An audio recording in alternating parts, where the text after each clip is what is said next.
আজ শ্রাবণ মাসের অমাবস্যা। শ্রাবণ মাস মানেই মহাদেবের মাস, আর এই পবিত্র মাসের অমাবস্যার দিনটাও ভক্তদের কাছে বেশ গুরুত্বপূর্ণ। আজ অমাবস্যা, চারপাশে চাঁদের আলো নেই, কেননা সূর্যগ্রহণও আছে রাত্রের দিকে, কিন্তু ভক্তির আলো যেন আরও একটু বেশি। এই দিন অনেকেই ভোরে স্নান করে পুজো করেন, শিবলিঙ্গেও জল দেন, আবার মা তারার যেমনি যেভাবে পুজো করেন সেইভাবে করেন। আমিও করেছি, শিবলিঙ্গে জল আর বেলপাতা দিয়েছি আর মহাদেবের নাম জপ করেছি।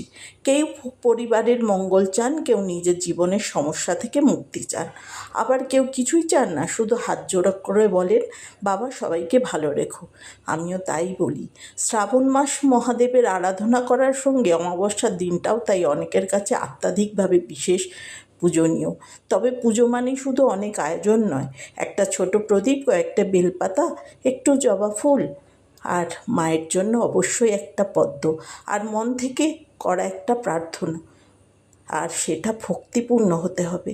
এই অমাবস্যায় তাই মহাদেবের কাছে আমার একটাই প্রার্থনা, আমাকে মনের সমস্ত অন্ধকার দূর করে শান্তি দাও। আর তার সাথে মা তারা, মা শ্যামা মা, সব মায়েদের কাছে, মানে সব সতী মা যারা আছেন আমাদের, সবার কাছে একটাই অনুরোধ, সবাই যেন ভালো থাকে, সবার মঙ্গল করো, সবার ভালো করো। এই অন্ধকার দূর করে সবাইকে ভালো রাখো, সবার মনে সুবুদ্ধি দাও, আমাদের মনের সমস্ত অন্ধকার দূর করো, সমস্ত পৃথিবীর সমস্ত মানুষের মনেও তাই। আর পরিবারের সবাইকে সুস্থ রেখো, ভালো রেখো। আর যত কঠিন সময়ই আসুক, তোমার ওপর থেকে যেন আমাদের বিশ্বাস কখনো না সরে যায়। মা কালী, ওনার যেমনি শক্তি, সেই শক্তি যদি একটু কণামাত্র নিজের ভেতরে পাওয়া যায়, মনের ভেতরে পাওয়া যায়, তাহলে হয়তো অনেক শান্তিতে দিন কাটবে, ভালো লাগে সবই।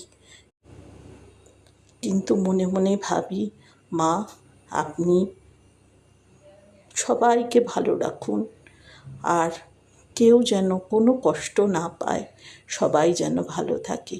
আমি সারাদিন উপোস করি, নিরামিষও রান্না করেছি তাই, এবং বাড়ির সবাই নিরামিষ খেয়েছেন আজকে। সামান্য কিছু আয়োজন, বিরাট কিছু নয়, তবুও চেষ্টা করি ভালোভাবে সারাদিন উপোস করে পুজোটা করার। আর এইভাবেই আমি প্রত্যেক অমাবস্যার প্রত্যেকবারের পুজো সমাপন করি। সবাই ভালো থাকবেন মা তারা আর মহাদেবের কৃপায়। সবাই ভালো থাকবেন, সুস্থ থাকবেন। শুভরাত্রি, বিদায়।